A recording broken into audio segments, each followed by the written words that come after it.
Hello दोस्तों, आज हम आपके लिए लेकर आए हैं सरोज कमल गुप्ता जी की लिखी हुई प्रेम कहानी का तीसरा भाग। अगर आपने इस कहानी के पहले के दो भाग नहीं देखे तो उनका लिंक मैंने इस वीडियो के डिस्क्रिप्शन बॉक्स में दे दिया है, आप वहां जाकर देख सकते हैं। तो चलिए आगे की कहानी शुरू करते हैं। छुट्टी का दिन था। घाटी में बहुत हद तक जिंदगी नॉर्मल हो चुकी थी। आम खास सब अपनी रोजमर्रा की आम जिंदगी जीने लगे थे। पवित्रा और सांवरी भी अपने पूरे परिवार को साथ कितने ही महीनों बाद घर से बाहर एंजॉय करने निकले थे।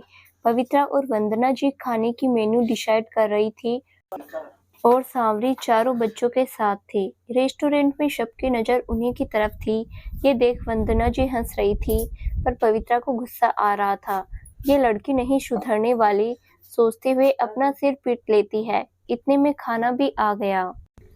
पवित्रा ने वंदना जी की तरफ देखते हुए बच्चों की तरफ इशारा किया। दी, अब बच्चों को खिलाइए, मैं इस बड़ी बच्ची को देखती हूँ। पवित्रा, ए पगलेट, चल उठ, निकल अब यहाँ से। सांवरी, ए क्या बोला, दोबारा बोल। तो जरा मतलब क्या है तेरा? मुझ मासूम सी बच्ची को बिना खाए पिए ही भगा रही है। मैं तेरे हिस्से का थोड़ा सा ही खाऊंगी। हाँ मौसी, पिछली बार की तरह ही थोड़ा थोड़ा करके। शावी मौसी आपका पूरा पिज्जा खा गई थी ना? अंश भाई, सृष्टि ने पवित्रा को देखते हुए कहा। ए चुटकी, कम बोल, नहीं तो अगली बार छोड़, अभी ही तेरा सारा पिज्जा हजम कर जाऊंगी, समझी? बढ़िया। ई मौसी की चमची, शावरी ने उसे आंख मटकाते हुए कहा। पवित्रा, अब ये नौटंकी बंद कर और जा यहाँ से। सांवरी, अबे यार, तू तो सच में ही मुझे भगा रही है। पर ना, मैं ही ना जाऊंगी।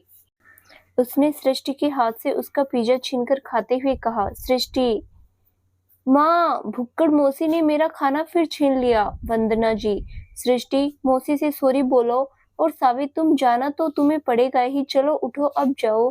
सांवरी, दी, आप भी सब मिलकर मुझे भगा रहे हो ना? देखना मैं भूत बनकर डराऊंगी। तुम सबको ये खाना भी हजम नहीं होगा, सबको लूज मोशन होंगे और मैं पानी की टंकी बंद कर दूंगी। हाँ, परम मौसी हमें भी। सांवरी, नहीं मेरे बच्चों, तुम दोनों तो मौसी की जान हो, ये खाली इन चारों के लिए था। दांत किटकिटाते हुए कहा। वंदना जी हंसते हुए, शावी तुम्हारा कुछ नहीं हो सकता, बेचारा माधव कैसे झेलेगा इस छल्ली को। सांवरी, दी, वो कोई बेचारा बेचारा नहीं है, एक नंबर का लंपट है। मौका नहीं मिला कि अचानक उसे याद आया कि वो क्या कहने वाली है। उसने झेंप कर अपनी गर्दन झुका ली। वंदना जी और पवित्रा दोनों ने एक दूसरे को हाई फाई देकर हंसने लगी। वंदना जी हंसते हुए, अच्छा ये सब छोड़ो, अंदर जाओ, तुम्हारे लिए एक सरप्राइज है। सांवरी, सरप्राइज, और यहाँ वो भी अंदर? पवित्रा, हाँ, अंदर एक पर्सनल केबिन बुक किया गया है, उसमें तुम्हारा सरप्राइज है। और हाँ, सरप्राइज अच्छी तरह एंजॉय करने के बाद ही घर वापस आना। अब जा, बिना कोई सवाल किए। सांवरी ने दोनों को झुकी हुई नजरों से देखा। शायद उसे कुछ अंदाजा था सरप्राइज के बारे में। वो रिसेप्शन पर पूछकर अंदर चली गई। वंदना जी, झल्ली है ये लड़की पूरी, पर दिल से हीरा। बहुत किस्मत वाला है माधव जो उसे सावी जैसा जीवन साथी मिली है। पवित्रा, हाँ दी, आप सही कह रही हो, पर माधव से ज्यादा लकी मैं हूँ। पता है दी, हम दोनों ही अनाथ है। दिल्ली के अनाथ आश्रम में हमारी परवरिश और पढ़ाई पूरी हुई। मुझे हमेशा से आर्मी में डॉक्टर बनना चाहती थी। मुझे देख सांवरी ने भी वही फील्ड चुनी और आज हम दोनों आपके सामने हैं। कभी कभी तो ऐसा महसूस होता है कि उसका मेरा कोई बहुत गहरा रिश्ता है। दिल तो जुड़े हुए ही हैं, मगर लगता है शरीर का भी कुछ हिस्सा जुड़ा हुआ है। कई बार लोग यहाँ तक कह देते हैं, हम जुड़वा बहने लगती है। वो पगलेट कहती है, हम पिछले जन्म में बिछड़ी हुई बहनें थी, इस जीवन में अनाथ बनकर मिल गई। कहते हुए पवित्रा भावुक हो जाती है। वंदना जी उसके कंधे पर हाथ रख शांत होने को कहती है। रेस्टोरेंट के अंदर शामरी जैसे ही केबिन के अंदर आई, दो मजबूत हाथों ने उसकी कमर पकड़कर अपने गले से लगा लिया। एक जाना पहचाना एहसास सांवरी को हुआ। उसने उन मजबूत हाथों पर अपना हाथ रखा और कहा, माधव। हाँ जाने जा। मैं, पर बिना देखे तुम मुझे हर बार पहचान जाती हो। कैसे? तुम्हारी खुशबू से जब तुम आसपास होते हो तो ये दिल अलग ही लय में धड़कने लगता है। शांवरी की आवाज बहुत ही सर्द थी। माधव ने उसे सीधा कर अपने आगोश में भर लिया। सांवरी ने भी कोई विरोध नहीं किया, वो भी उसकी बाहों में सिमट गई। थोड़ी देर बाद वो दोनों अलग हुए। माधव अपनी दोनों हथेलियों में उसका चेहरा थामकर एकटक देखने लगा। शांवरी भी उसकी काली घरी आंखों में खोने लगी। वो उसकी तरफ आहिस्ता-आहिस्ता से झुकने लगा था। उसकी गर्म सांसें सांवरी अपने चेहरे पर महसूस कर रही थी। दोनों के ही लब थरथरा रहे थे। माधव उसके होठों का रसपान कर पाता उससे पहले ही वो अपनी हथेली बीच में कर देती है। माधव ने सिर्फ इतना कहा, मूड किलर। मूड किलर, ये क्या होता है? शांवरी ने माधव से हैरान होते हुए पूछा। माधव चिढ़ते हुए, तुम्हारी तरह ही होता है, जो अच्छे खासे रोमांटिक मूड का बस बजा दे, माने कि सत्यानाश कर दे, जिसमें तुमने डिग्री ली हुई है। शांवरी को बहुत तेज हंसी आई और खिलखिलाकर हंस पड़ी। उसके हंसने से माधव और चिढ़ गया। शांवरी, डॉक्टर साहब गुस्सा हो गए, चलो मानते हैं। उसने अपने दोनों हाथ माधव के कंधे पर रख दिए और हल्के से उसके होठों को अपने होठों से छू लिया। जैसे ही वो हटने वाली थी, माधव ने उसकी कमर में हाथ डालकर अपने गले से लगा लिया। माधव, अभी तो खाली शुद्ध दिया है, असल तो बाकी है, कहते हुए वो उसके होठों पर झुकने लगा। इससे पहले वो अपने होठ उसके होठों से मिलाते, केबिन का गेट नॉक हुआ। सर, आपका ऑर्डर।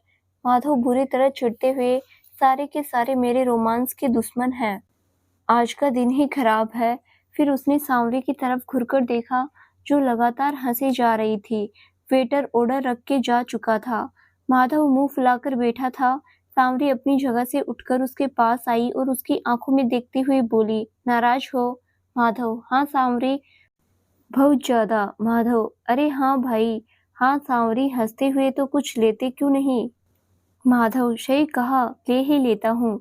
झटके से उसकी कमर को पकड़कर अपनी गोद में बिठा लिया।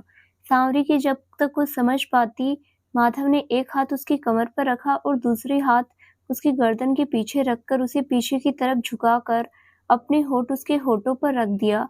सांवरी की आंखें हैरानी से फैल गई, मगर अगले ही पल नशीली होकर बंद होने लगी। हाथ उसके कंधे पर कसने लगे।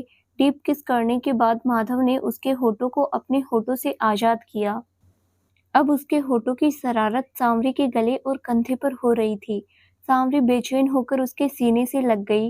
माधव ने उसकी बेचैनी को महसूस करते हुए अपनी बाहों में कसते हुए कहा, जाने जा, चलो ना शादी कर ले। कब तक ऐसे खुद को बेचैन कर मुझे तड़पाओगी? जान बेचैन तुम होती हो और तड़प मेरी बढ़ती है। ऐसा ना हो जान के इस तड़प में मैं ही ना खत्म हो जाऊं। कहते हुए उसका गला रुंध गया। सांवरी ने तुरंत ही उसके मुंह पर हाथ रख दिया। वो तो वेशी भी तुम्हारी ही है, कभी भी ले लो।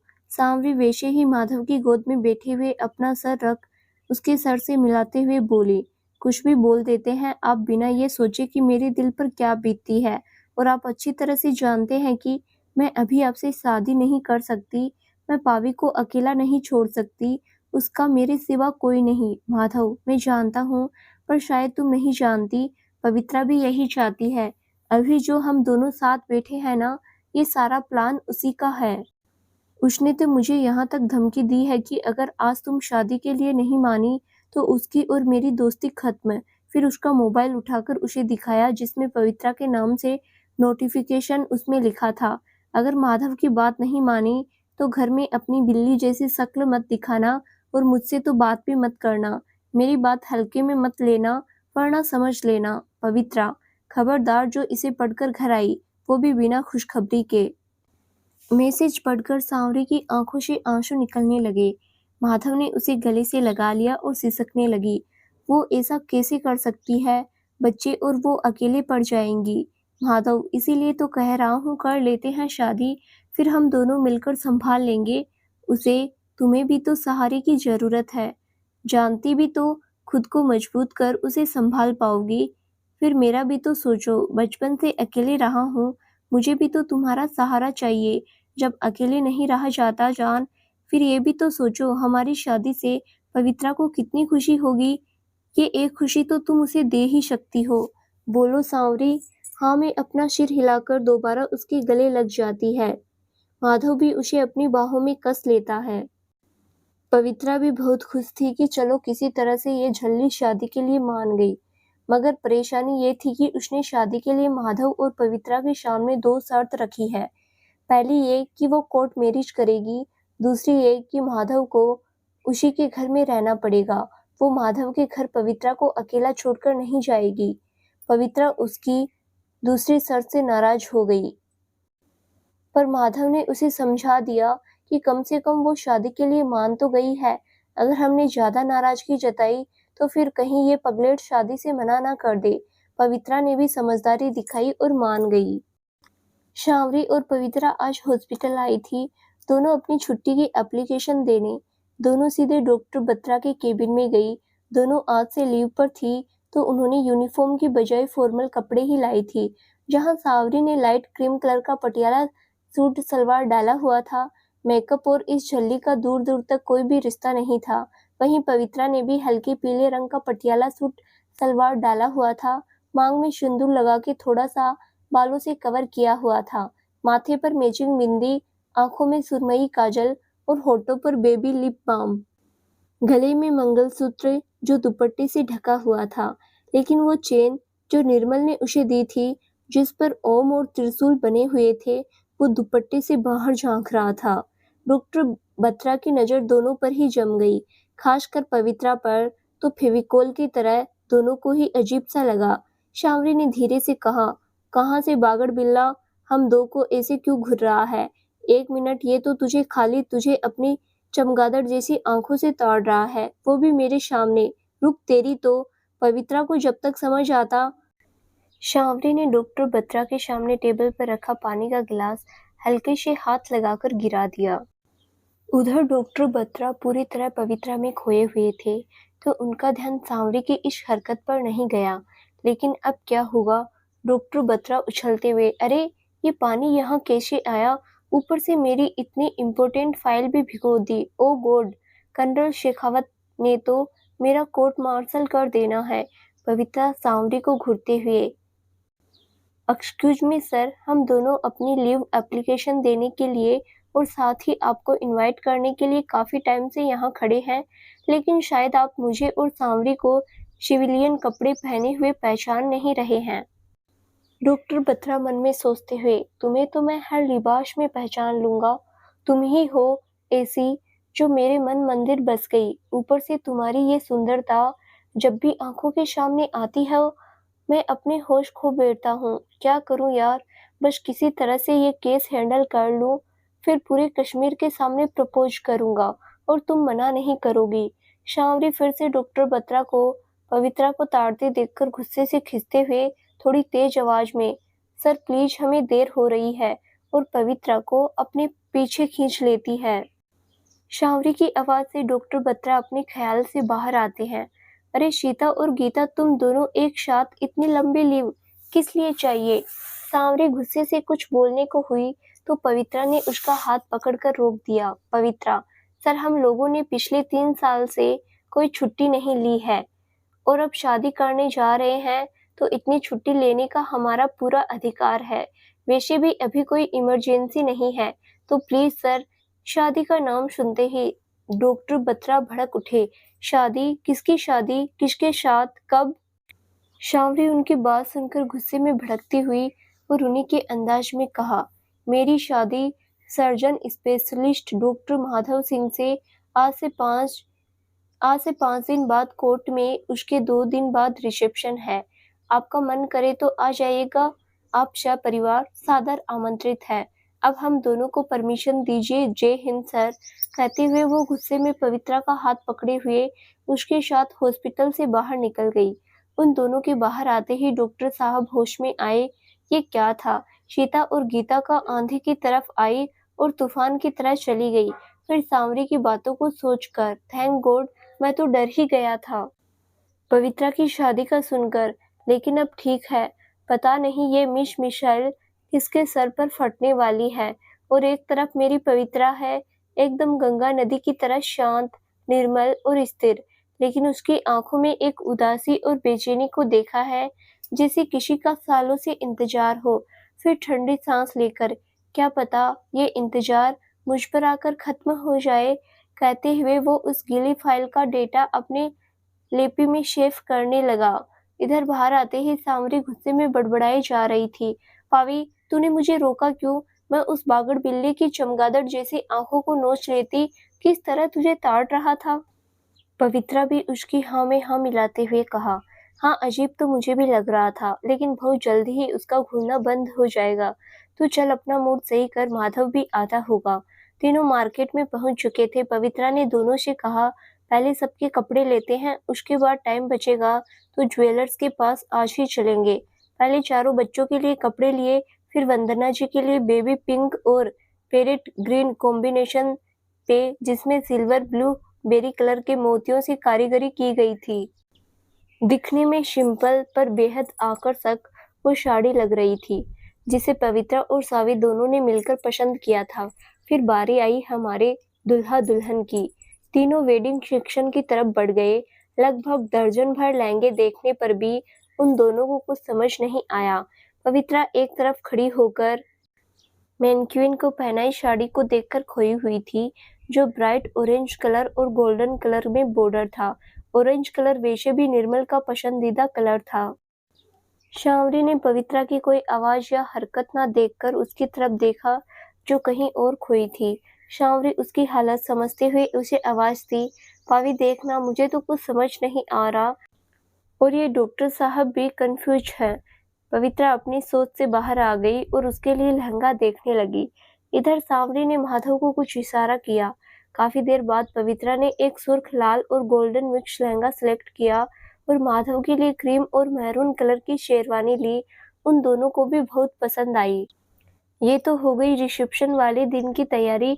अब शादी वाले दिन मैं और डॉक्टर साहब क्या पहनेंगे, ये भी अभी के अभी फाइनल कर देते हैं। और हाँ पावी, तू मेरी ड्रेस से मिलता जुलता हुआ ही ड्रेस लेगी। देख रही हूँ सबके लिए ले लिया, पर अपने लिए कुछ भी पसंद नहीं किया। और अगर तूने कपड़े लेने में ज्यादा आनाकानी की ना, तो मैया कसम, हम इस झंडू डॉक्टर से ब्याह नहीं करब बुझाया। शावरी ने तुनक कर पवित्रा से कहा। उसकी हंसी छूट गई, मगर माधव का मुंह देखने लायक था। उसने धीरे से कहा, इंडियन आर्मी में surgeon specialist doctor Madhav Singh को तुमने झंडू बना दिया। इतना सुनते ही पवित्रा खिलखिलाकर हंसने लगी। शावरी और माधव ने राहत की सांस ली, जैसे उसे पुरानी यादों से बाहर लाने के लिए दोनों ने जानबूझकर ये मजाक किया है।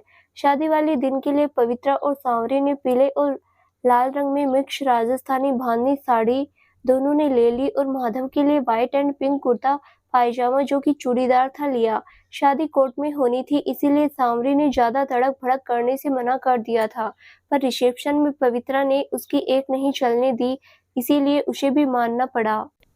सबके लिए कपड़े और बाकी का सामान खरीदकर पवित्रा घड़ी देखती हुई बोली, चलो अभी भी थोड़ा सा टाइम है, ज्वेलर्स वाला काम भी आज ही निपटा देते हैं। तब तक सावी ने कहा, तुम दोनों रोबोट हो क्या?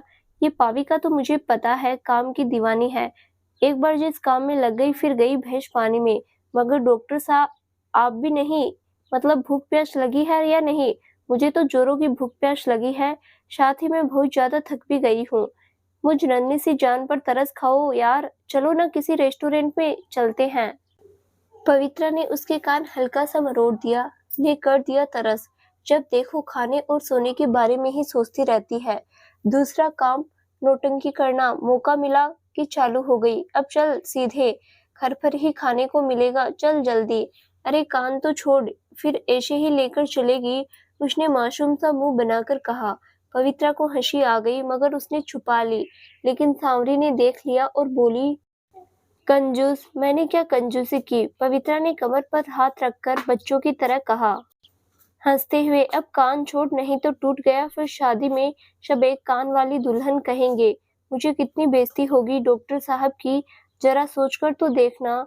तब तक किसी की जोर से हंसने की आवाज आई। दोनों ने पीछे मुड़कर देखा तो माधव पेट पकड़कर जोर जोर से हंस रहा था। आसपास के लोग भी उसे ही देख रहे थे। पवित्रा ने धीरे से कहा, शादी हुई नहीं कि पगला, पहले ही गए। पवित्रा उसके कान छोड़कर माधव के पास दोनों हाथों की घड़ी बांधकर उसे घूरने लगी। क्या है ये? एक कान की दुल्हन, माधव ने हंसते हुए कहा। पवित्रा भी हल्के से हंस पड़ी और सांवरी चिढ़कर मुंह बना लिया। पवित्रा ने धीरे से हंसते हुए कहा, माधव जी इसे कुछ खिला दे वरना इसकी नौटंकी ऐसे ही चालू रहेगी। मैं तनिक फ्रेश होकर आती हूँ। शाम ने कैफे की तरफ देखते हुए कहा। 3 चीज सैंडविच और 3 कॉफी ऑर्डर कर दिया। सांवरी की नॉन स्टॉप बकबक सुनने लगा। बहुत हंसी आ रही थी ना तुम्हें? और क्या कहा? एक कान वाली दुल्हन? मैंने नहीं, वो तुमने अपनी तारीफ में कहा। अच्छा मतलब मैं कुछ भी कहूँ तो तुम मान लोगे? कहकर तो देखो, वो उसमें खोते हुए बोला। ठीक है, तो आज आप मेरे लिए सबके सामने चिकनी चमेली पर डांस कीजिएगा, बिल्कुल कैटरीना की तरह। कहकर वो मुस्कुराने लगी। बेचारे माधव का मुंह देखने लायक था। वो कुर्सी से गिरते गिरते बचा। ऐसा कौन करता है यार, सबके सामने अपने होने वाले पति को चिकनी चमेली पर नचाना? उसने बेचारा सा मुंह बनाकर कहा। तब तक सामने से पवित्रा आती दिखी तो सांवरी ने सोचा अगर भाभी को पता चला तो फिर से मेरे कान खींचेगी और डांट अलग पड़ेगी, वो भी इनके सामने। नहीं, शाभी कुछ सोच। अच्छा ठीक है, चिकनी चमेली ना सही, जो आपको ठीक लगे वो गाना गा दीजिए मेरे लिए प्लीज। माधव मान गया। पवित्रा भी तब तक आ गई और कॉफी सैंडविच भी तीनों मिलकर खाने लगे। लेकिन माधव सांवरी को एकटक देखते हुए कुछ सोच रहा था। वो मुस्कुरा रही थी। पवित्रा दोनों को गौर से देख रही थी। क्या हुआ माधव जी, इस पगलेट ने फिर से आपको कोई कांड करके परेशान किया है? सांवरी पवित्रा को घूरने लगी। मतलब मैं कांड करती हूँ?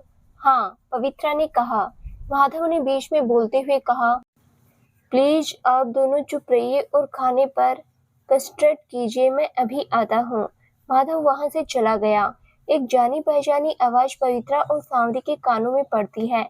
हेलो एवरीवन, आज मेरी जान ने पहली बार मुझसे कुछ फरमाइश की है, तो उनकी शान में गुस्ताखी ना करते हुए पेश है मेरे दिल के ये जज्बात। पल पल दिल के पास तुम रहती हो, जीवन मीठी प्यास तुम कहती हो। पल पल दिल के पास तुम रहती हो, हर शाम आंखों पर तेरा आंचल लहराए, हर रात यादों की बारात ले आए। मैं सांस लेता हूँ, तेरी खुशबू आती है, इस महका महका सा पैगाम लाती है। मेरे दिल की धड़कन भी तेरे गीत गाती है, पल पल दिल के पास तुम रहती हो। पवित्रा निर्मल की यादों में खोई थी तो सांवरी और माधव एक दूसरे में खोए हुए थे। तालियों के शोर से तीनों अपने ख्यालों से बाहर आए। सांवरी की आंखें भर आई थी। उसने बिना किसी की परवाह किए भागकर माधव के गले से लग गई। आई लव यू डॉक्टर साहब, धीरे से उसके कानों में कहा।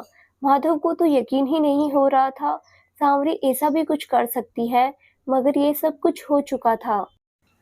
माधव ने भी उसे अपनी बाहों में उठाकर जोर से कहा, आई लव यू मेरी जानी जा। पूरे रेस्तरां में हुंटिंग और तालियों का शोर गूंज उठा। पवित्रा भी अपनी जगह बैठी हुई उन दोनों को देखकर भावुक हो रही थी और शायद देवी माँ से प्रार्थना कर रही थी कि इनके भावी जीवन में कोई अलगाव नहीं आए। अब सांवरी को महसूस हुआ कि इसमें क्या है। वो शर्म से अपने आप को उससे अलग कर पवित्रा के गले लग जाती है।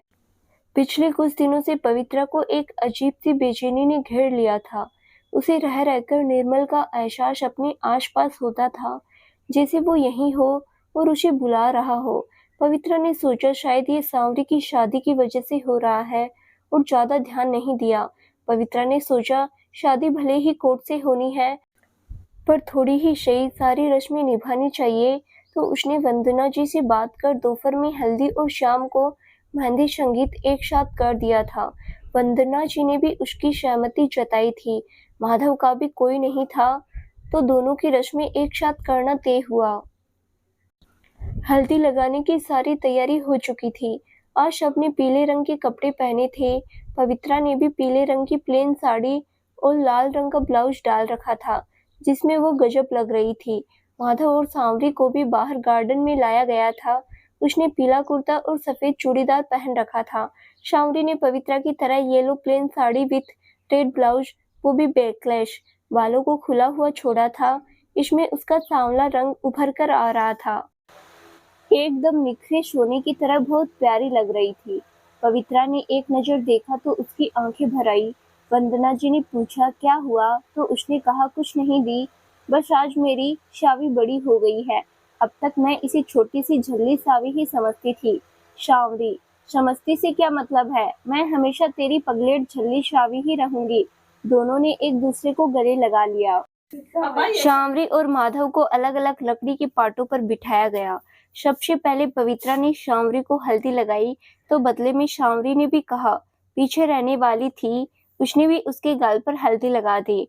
माधव को लावण्या भाभी ने हल्दी लगाकर शुभारंभ किया। फिर क्या था, हल्दी हुड़दंग चालू हो गया। वंदना जी ये सब देखकर अंदर जाने के लिए पैर बढ़ाया ही था कि पवित्रा ने उनका हाथ पकड़ लिया। क्या दी, आप इन दोनों को हल्दी नहीं लगाएंगी? मैं कैसे, मुझे तो वैसे भी इन रस्मों से दूर रहना चाहिए।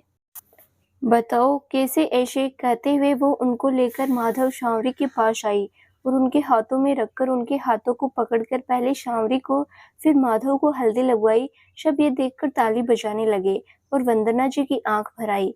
क्या दी, आप भी कौन सी सदी की बात लेकर बैठ गई है? आप एक वीर वधू है, आपके पति इस देश के वीर सपूत है, इसीलिए कहा कि वो ना होकर भी हमारे दिलों में और इस देश के कण-कण में रहेंगे हमेशा। सभी ने जोरदार तालियों से वंदना जी को हौसला दिया। लावण्या भाभी जी माहौल को थोड़ा हल्का करने के लिए कहा, चलो भाई, सबने दूल्हा दुल्हन को और एक दूसरे को हल्दी लगाई, तो बारी आती है हमारे दूल्हा दुल्हन की, जो अब एक दूसरे को हल्दी लगाएंगे। चलो शुरू हो जाओ। शावरी और माधव ने एक दूसरे को हल्दी लगाई, वो भी शर्माते हुए। पवित्रा ड्रेसिंग टेबल के सामने खड़ी निर्मल के एहसासों में खोई थी। वो अपनी शादी का दिन याद कर, जब शादी से कुछ देर पहले निर्मल ने पूजा की थाली से अपने हाथ में थोड़ी सी हल्दी और गंगा जल लेकर हल्दी को गीला किया, फिर पवित्रा के हाथों से अपने गालों पर लगवाया, फिर उसे भी लगाया। लो जानिया, हमारी हल्दी भी हो गई, और उसके गाल खींच लिए। ऐसे गाल कौन खींचता है, बहुत बुरे हैं आप।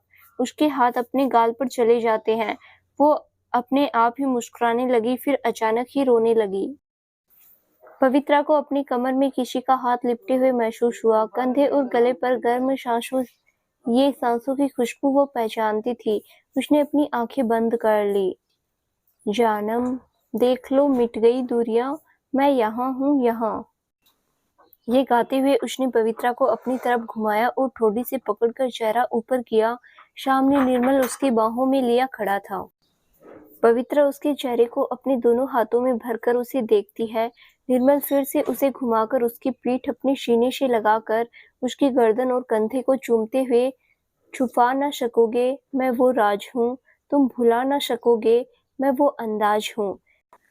फिर उसके ब्लाउज की डोरी खुलकर अपने होठों से छूते हुए, सह सको तो सुनो धड़कनों की जुबा, मैं यहाँ हूँ मैं यहाँ। कैसी सरहदें, कैसी मजबूरियां। निर्मल पवित्रा को अपनी बाहों में उठाकर बेड पर लिटाते हुए, मैं अब तुम्हारे ख्यालों में हूँ, मैं सवालों में हूँ, मैं जवाबों में हूँ। दोनों एक दूसरे की बाहों में भरते हुए निर्मल ने पवित्रा के माथे को चूम लिया। पवित्रा ने आंखें बंद कर ली अपनी। पवित्रा निर्मल को अपनी बाहों में समेटना चाहती थी, तभी उसे परम की आवाज सुनाई दी। मम्मा मम्मा, कब से आपको आवाज दे रहा हूँ, आप सुनती क्यों नहीं? आप ठीक तो हो ना? उसने रोनी सूरत बनाकर पूछा। पवित्रा ने खुद को संभालते हुए परम की तरफ देखा और घुटनों के बल बैठकर उसे अपने सीने से लगा लिया। मम्मा, आपको फिर से पा की याद आ रही है, इसीलिए आप सैड हो और क्राइंग भी कर रहे हो। प्लीज आप कुछ बोलो ना, वरना मैं भी क्राइंग करूंगा, फिर मेरी आईज से खूब सारे टीयर निकलेंगे। नहीं बच्चा, आई एम नॉट क्राइंग, देखो मैं एकदम फाइन हूँ। नो यू आर लाई, आपकी आईज रेड हो रखी है, मीन्स आप फिर से रो रहे थे पा को याद करके। मैं मौसी को बताऊंगा। 5 साल का परम अपने माँ पवित्रा को हमेशा अकेले में निर्मल को याद करते हुए रोते हुए देखा है। उसको सिर्फ इतना पता है कि उसके पा यानी पिता आर्मी में फाइट करने गए हैं। पवित्रा परम को गोद में लेकर बेड पर खड़ा करके उसे समझाती है, नहीं मेरी जान, मैं नहीं रो रही थी, ये लो हल्दी पाउडर है ना, वो मेरी आंखों में चला गया था, इस वजह से मेरी आंखें रेड हो रखी है और आप बाहर किसी से कुछ नहीं कहोगे, ओके? बिकॉज कितने सारे गेस्ट आए हैं, सब परेशान हो जाएंगे, ओके? था तो बच्चा ही अपनी माँ की बात को मान गया। अच्छा ये बताओ आप यहाँ किस लिए आए थे और अन्नू कहाँ है? आनंद पवित्रा का दूसरा जुड़वा बेटा। वो मम्मा वीर भाई और श्री के पास है। मम्मा हम दोनों मॉर्निंग से आपको मिस कर रहे हैं, इसीलिए मैं आपको ढूंढते हुए आ गया। I miss you so much mamma, कहते हुए परम ने अपने छोटे हाथों को पवित्रा के गले में डालकर उसकी आंखों में अपनी छोटी छोटी आंखों से देखने लगा, जैसे कुछ ढूंढने की कोशिश कर रहा हो। उसे फिर से निर्मल की याद आ गई। वो भी हमेशा उसकी आंखों में देखकर उसकी परेशानी जान लिया करता था। जानिया, I love you so much. उसके कानों में निर्मल की आवाज गूंज उठी। मम्मा, अच्छा सॉरी, आपकी सावी मौसी का फंक्शन है तो मैं थोड़ा सा बिजी हो गई थी। अब ऐसी मिस्टेक नहीं होगी। परम को गोद में लेकर चूम लिया, तभी एक और आवाज आई, मम्मा मैं भी हूँ, आप मुझे भूल जाते हो हलबाल। किसने कहा? आप दोनों तो मम्मा की जान हो, कहते हुए पवित्रा ने उसे भी अपनी गोद में उठाकर चूम लिया। ये आनंद था। दोनों शक्ल में एक जैसे, पर आदत में जहाँ परम अपने पिता निर्मल जैसा था धीर गंभीर, वहीं आनंद पवित्रा की तरह मासूम और गंभीर, किसी से आसानी से घुल मिल नहीं पाता था।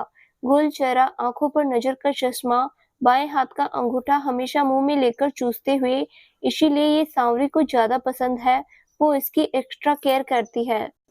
पवित्रा महसूस करती है आज सुबह से नाश्ते के बाद से सचमुच मैंने एक बार भी वो अपने दोनों बच्चों से नहीं मिली, ना ही कोई बात कर पाई।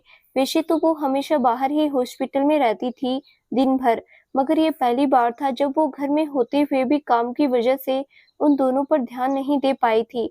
उसे अब बहुत ही बुरा लग रहा था। मैं अपने दुख और काम के चक्कर में अपने बच्चों पर ध्यान ही नहीं दे पाई। मैं ऐसा कैसे कर सकती हूँ? नहीं, मुझे संभालना होगा, पवित्रा ने मन ही मन कहा। कुछ देर तक दोनों बच्चों को अपने सीने से लगाए रखा, उन्हें प्यार करती रही। माँ के आंचल, छांव और ममता पाकर दोनों सो गए। पवित्रा उन्हें सही से सुलाकर बाथरूम में नहाने चली गई थी, जो अभी तक मजबूत बनी खड़ी थी। अपने दोनों मासूम बच्चों के लिए वो तन्हाई में आते ही बिखर कर ढह गई। ऐसी ही स्त्री होती है। शावर के नीचे खड़ी पवित्रा बीते हुए पलों को याद कर बिखर गई। और कितना इंतजार करवाएंगे आप? अब मुझसे ये दर्द भरा इंतजार नहीं होता। मेरा सब्र जवाब दे रहा है। कभी कभी लगता है कि आप यहीं कहीं मेरे आसपास है, पर कहाँ? प्लीज वापस आ जाइए ना। तभी उसे अपने पेट और कमर पर जाना पहचाना स्पर्श महसूस हुआ, जो उसे पीछे से अपनी बाहों में लिए खड़ा था।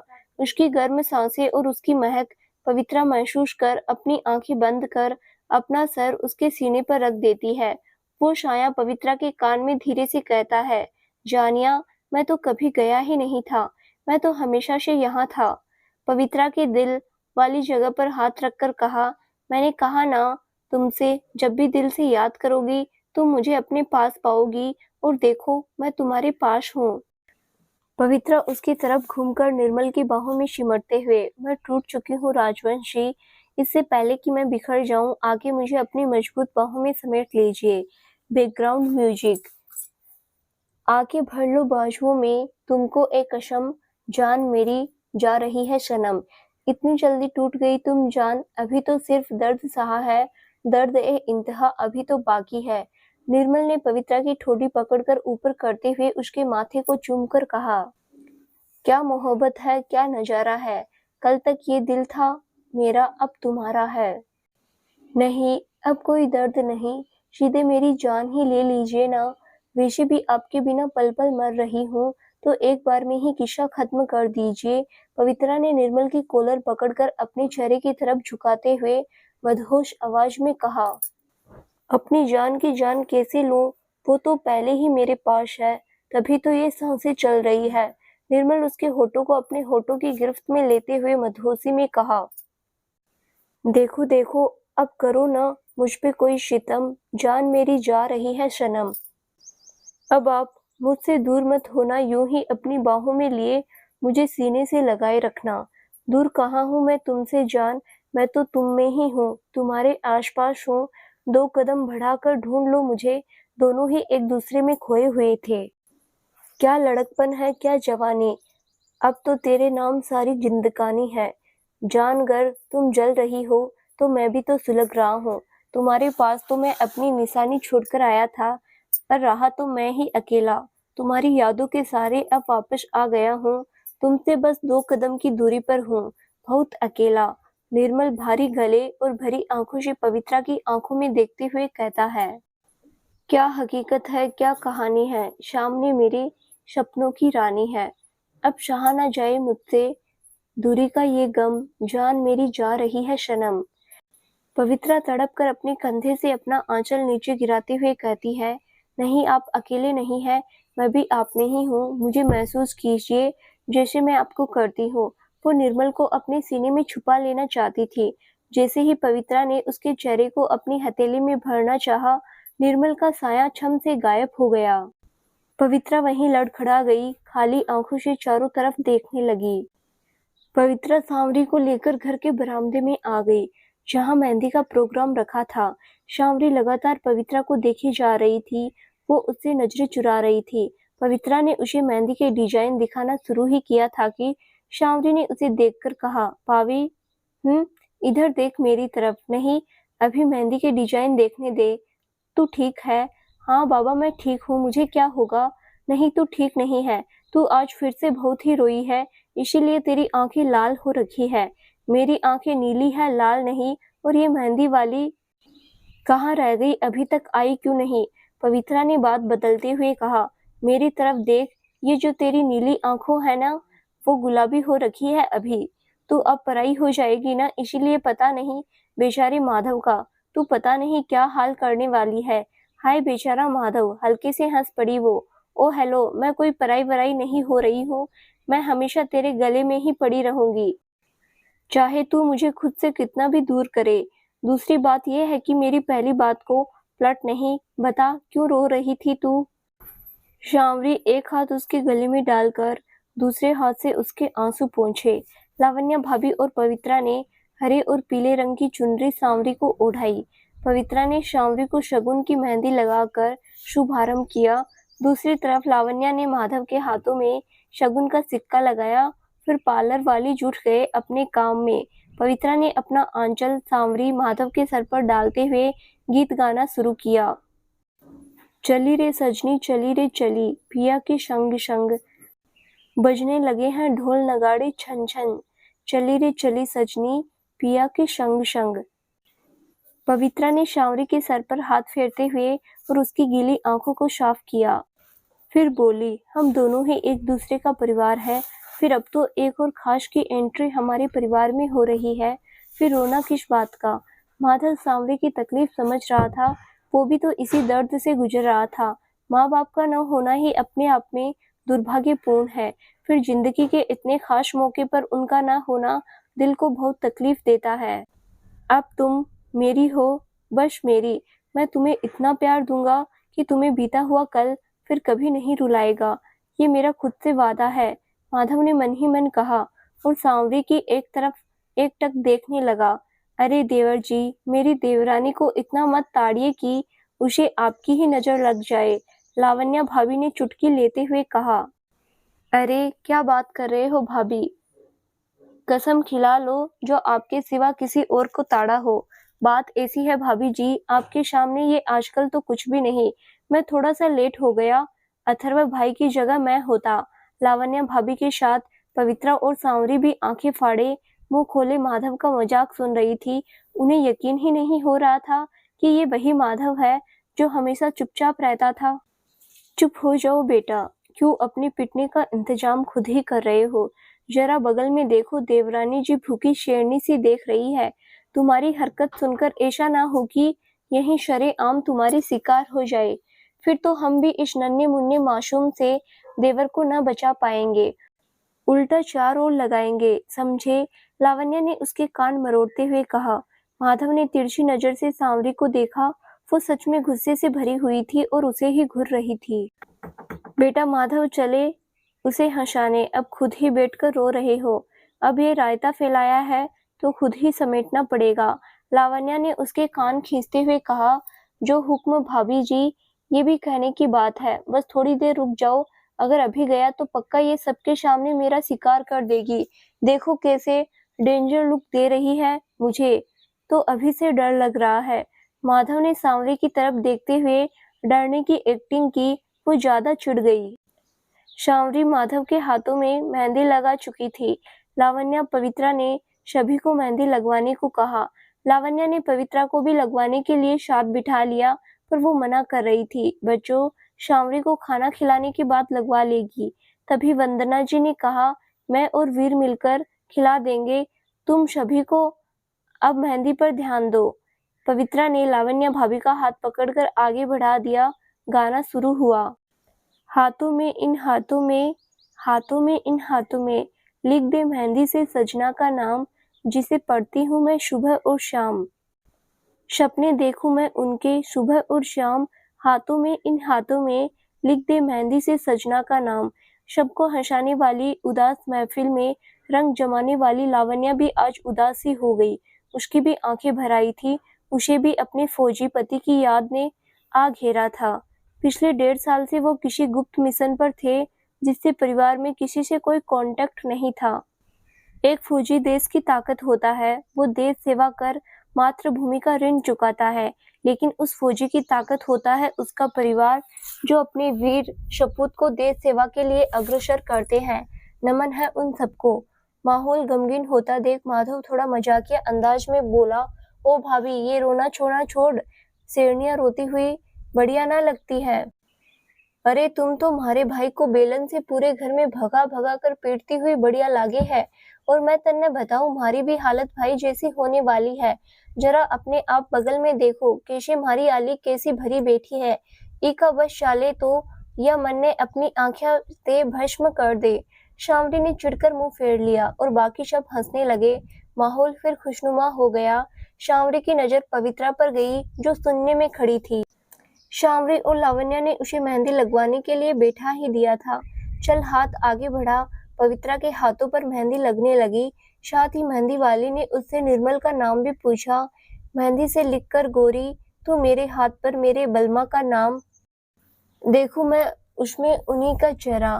पवित्रा को मंदिर में अपनी मांग में सिंदूर भरना याद आता है, जब वो दोनों ने एक दूसरे का चेहरा तक नहीं देख पाए थे। रिश्ता ये सिंदूर का ना टूटे कभी, ओ मेरे साजना, मेरे साजना। ऐसे उदास मत रहा करो, तुम्हारा खुश चेहरा देखकर मुझे जीने की ताकत मिलती है। निर्मल की आवाज सुनाई दी उसे अपने कानों में। मेरी तो सारी खुशी बलम तेरे वास्ते, तेरे वास्ते। ओ आओ, लग जाए तुझको मेरी भी उम्र, मांगू यही दुआ, मैं रात दिन तेरे वास्ते। आंखें बंद कर वो खुद को संभाल रही थी या अपने आंसू रोक रही थी। उसने महसूस किया सामने निर्मल हाथ बांधे हुए खड़ा उसी को निहार रहा था। उसका गोरा रोबीला चेहरा आंखों के सामने था। निर्मल गुनगुनाते हुए पवित्रा के होठों को अपने होठों की गिरफ्त में ले लेता है। पवित्रा हड़बड़ाकर उठ गई। बगल में देखा, दोनों बच्चे सुकून से एक दूसरे के गले में हाथ डाले सो रहे थे। आनंद को देखकर उसके चेहरे पर मुस्कान आ गई। वो अपने बाएं हाथ का अंगूठा चूसते हुए सो रहा था। फिर उसने घड़ी देखा, सुबह के 5:15 बज रहे थे। वो बेड क्राउन से सिर टिकाकर सोचने लगी, हे माँ विंध्यवासिनी, ये कैसी परीक्षा ले रही हो। मुझे महसूस होता है वो सुनाई देते हैं, फिर सामने क्यों नहीं आते। कहाँ है राजवंशी आप? जान, क्यों इतना परेशान हो रही हो? बस 2 कदम बढ़ाकर ढूंढ लो। उसे फिर से वही आवाज आई। पवित्रा ने अपने दोनों कान बंद कर लिए। मैं पागल हो जाऊंगी धीरे धीरे। सुबह के 11 बज चुके थे। माधव सांवरी के साथ मैरिज रजिस्ट्रार कार्यालय में थे और शादी की कार्यवाही पूरी हो रही थी। सांवरी की तरफ से पवित्रा ने गवाह के तौर पर साइन किए और माधव की ओर से मेजर शेखावत सर ने। अंत में माधव ने सांवरी की मांग भरी मंगलसूत्र पहनाया, फिर वरमाला। मुबारक हो, अब आप दोनों कानूनी तौर से पति पत्नी हैं, रजिस्ट्रार ने कहा। सबने मिलकर दोनों को बधाई दी। सांवरी भरी आंखों से पवित्रा को ही देख रही थी। पवित्रा ने उसे तुरंत गले लगा लिया। बधाई हो मिसेज सांवरी माधव सिंह सांगवान। ये है कौन? बुद्धू, ये तू है। अब से माधव ही नहीं, उनका नाम भी तेरे नाम से जुड़ गया है, समझी पगलेट। तो मैं तेरी सांवरी नहीं हूँ, अब। धत पगली, तू हमेशा मेरी शावी ही रहेगी, तू नहीं चाहेगी तब भी। सब घर पहुंचे तो वहां पहले से ही वंदना जी और लावण्या भाभी ने दुल्हा दुल्हन के स्वागत की सारी तैयारी कर रखी थी। शामरी का गृह प्रवेश माधव के क्वार्टर में करवाया गया था, जो कि उन दोनों के क्वार्टर से दूसरा था। उन दोनों घरों का आंगन भी एक ही था। बाहर से देखने में लगता था ये एक ही बड़ा सा घर है। रात में पवित्रा सांवरी को तैयार करने अपने कमरे में ले आई थी, मगर सांवरी कहाँ चुप रहने वाली थी। भाभी सुनना, रात में सिर्फ सोना ही तो है, फिर ये हेवी साड़ी, इतनी ज्वेलरी क्यों पहना रही है, और साथ में इतना सारा मेकअप। शावरी को भी पवित्रा की तरह ज्यादा मेकअप पसंद नहीं था। पवित्रा उसके सर पर प्यार से हाथ रखते हुए, आज तेरी सुहाग रात है, ये जिंदगी में बार बार नहीं आती। आज की रात एक कुंवारी सुहागन लड़की से एक स्त्री बन जाती है, सिर्फ अपने पति के लिए। पहली बार पति जब अपनी पत्नी को देखे तो उसके 16 श्रृंगार से सजे हुए रूप को जिंदगी भर के लिए अपनी आंखों और मन मंदिर में बसा ले, और वो जब भी तुझे देखे तू वही नई सुहाग रात वाली दुल्हन लगे। तुझे बड़ा पता है ये सब, सच सच बता, तुझे कैसे पता इतना? पवित्रा ने कमर पर हाथ रखकर उसे तिरछी नजरों से देखा। सांवरी ने उसकी तरफ देखा तो उसे अपनी बात समझ आई, उसने क्या कह दिया, और जीभ को अपने दांतों तले दबा लिया। सांवरी पूरी तैयार होकर खुद को आईने में देखती है तो वो खुद को पहचान भी नहीं पाती। सुर्ख लाल रंग की साड़ी, गोल्डन बॉर्डर, बालों को बीच की मांग निकालकर जूड़ा बनाया हुआ चमेली के फूलों का गजरा, साथ ही कुछ लटे बाहर निकली हुई, मांग में सिंदूर, फिर उस पर मांग टीका, नाक में नथ, कान में मारवाड़ी झुमके, कमर में करधनी, गले में मंगलसूत्र तो था ही, साथ ही एक हार भी। हाथ लाल चूड़ियों के साथ सोने के कंगन, दोनों पैरों में बिछुए, भारी सी पाजेब। इस वक्त सांवरी किसी राजरानी से कम नहीं लग रही थी। उसका गेंवा रंग और भी निखर कर आ गया था। पावी, ये मैं हूँ क्या? हाँ मेरी प्यारी गुड़िया, ये तू ही है, किसी की बुरी नजर ना लगे मेरी जान से प्यारी लाडो को। कहते हुए उसने काजल का टीका उसके कान के पीछे लगा दिया। सांवरी भावुक हो उसके गले लग जाती है। तब तक लावण्या भाभी और वंदना जी अंदर आते हुए, भाई अब तो पवित्रा से चिपकने की आदत छोड़ दो, इसकी जगह माधव से। लावण्या अपनी बात पूरी कर पाती उससे पहले ही शावरी बोल पड़ी, नहीं, मैं पावी की जगह किसी को नहीं दूंगी, चाहे वो कोई भी हो। हाँ ठीक है, मत देना उसकी जगह, वैसे भी माधव पवित्रा की जगह लेकर अपना नुकसान थोड़े ही करवाएगा। क्यों, सही कहा ना बहनों? लावण्या ने वंदना जी और पवित्रा की तरफ इशारा करते हुए कहा। वो दोनों मुस्कुरा रही थी। कैसा नुकसान? चुप कर, कितना बोलती है, सृष्टि भी नहीं बोलती इतना तो। पवित्रा ने उसके सर पर हाथ हल्के से चप्पत लगाते हुए कहा। माधव अपने कमरे में जाता है, मगर बीच में ही लावण्या और वंदना जी रोक लेती है और अपना नेक मांगती है। माधव दोनों को एक एक गिफ्ट पैक देता है। माधव अपने कमरे में आता है। पूरा कमरा गुलाब के फूलों से और लाल रंग की रोशनी से नहाया हुआ था। शाम ने सांवरी घूंघट निकाले बेड पर बैठी थी। अपने आप में माहौल बड़ा ही रोमांटिक बना हुआ था। माधव का दिल बेहिसाब धड़क उठा। उसने दरवाजा लॉक कर अपने धड़कते दिल के साथ वो सांवरी की तरफ बढ़ गया। माधव सांवरी के नजदीक आकर बैठ गया। उसने बेकरारी से सांवरी का घूंघट उठाया, मगर ये क्या, सांवरी तो सांवरी ठहरी। उसने माधव का हाथ पकड़कर घूंघट उठाने से रोक दिया। बड़ी ही शौक आवाज में कहा, डॉक्टर साहब थोड़ा सब्र रखिए, इतनी भी क्या जल्दी है। वैसे भी बुजुर्गों ने कहा है सब्र का फल हमेशा मीठा होता है। सब्र ही कर रहा हूँ पिछले 6 साल से, लेकिन अब नहीं। ये बोलकर वो फिर घूंघट उठाने की कोशिश करता है। अरे कहा ना, अभी नहीं। लेकिन क्यों? ऐसे ही। जान प्लीज, ऐसे कौन तड़पाता है अपनी ही फर्स्ट नाइट में, वो भी अपने इतने डैशिंग रोमांटिक पति को। अच्छा ठीक है, हाँ चलो माना तो सही, तुम पहले पूरी बात तो सुन लीजिए। बेचारा एक बार फिर घूंघट उठाने की कोशिश करते हुए बोला, आज तो पूरी रात बात ही होगी, लेकिन अभी नहीं। नहीं अभी?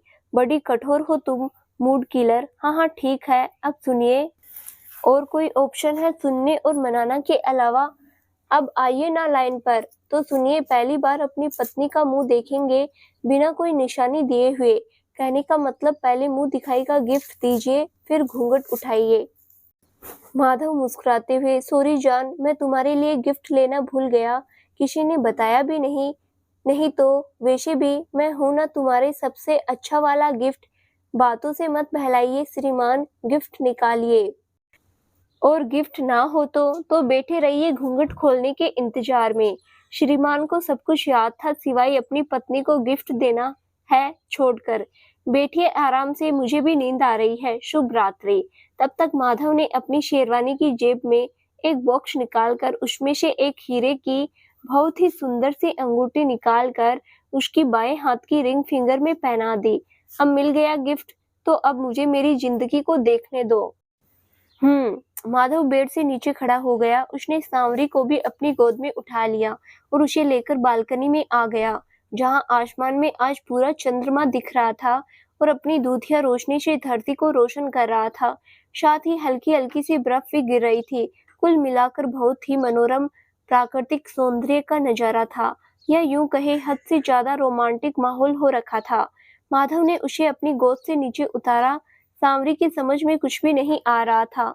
मैं इस चांद के उजाले में तुम्हारा घूंघट उठाकर अपनी जिंदगी को देखूंगा।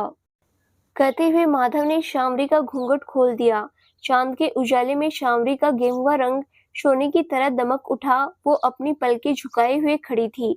माधव तो उसे देखे ही जा रहा था। वो उसे अपनी आंखों में बसाए जा रहा था। माधव ने अपनी एक हाथ उसकी कमर में लपेट दिया, दूसरे हाथ से उसकी ठोड़ी को पकड़कर चेहरा ऊपर की ओर किया और कहा, मुकद्दर में लिखी कोई बात हो, तुम तकदीर की एक खूबसूरत सौगात हो। तुम करके प्यार तुमसे ये महसूस हुआ जैसे सदियों से यूं ही मेरे साथ हो तुम। कहते हुए उसने सांवरी के माथे को चूम लिया। सांवरी को ठंडी सी सिरहन हुई। उसने अपनी पलकें उठाकर माधव की तरफ देखा, जो अब भी उसे ही देख रहा था। दोनों की निगाहें एक दूसरे को मदहोश कर रही थी। Background music. माधव उसे धीरे से अपनी बाहों में भर लेता है। तेरे हाथ में मेरा हाथ हो, सारी जन्नतें मेरे साथ हो। सांवरी और माधव एक दूसरे से अपना सिर मिलाते हुए, तेरे दिल में मेरी सांसों को पनाह मिल जाए, तेरे इश्क में मेरी जान फना हो जाए। माधव उसके होठों को अपने होठों से छूते हुए, कितने पास है खुशबू सांस के, उतने पास होठों के सरगम जैसे साथ है, करवट याद के जैसे साथ है बाहों के संगम। सांवरी माधव पर अपनी मजबूत पकड़ करती हुई, साथ ही उसकी आंखों में देखते हुए, जितने पास पास ख्वाबों की नज़र उतने पास तू। माधव ने सांवरी को बेड पर लिटा दिया, उसके हाथों को अपने हाथों में जकड़ते हुए, फिर उसके होठों पर झुकते हुए। अधूरी सांस थी, धड़कन अधूरी थी, मगर अब चांद पूरा है फलक पे और पूरे हैं हम। 6 साल के लंबे इंतजार के बाद आज सांवरी और माधव एक दूसरे के हो गए। जहाँ सांवरी और माधव के जीवन में प्यार की मीठी मीठी फुहार होने लगी थी, वहीं पवित्रा आज भी अकेली विरह की आग में जल रही थी।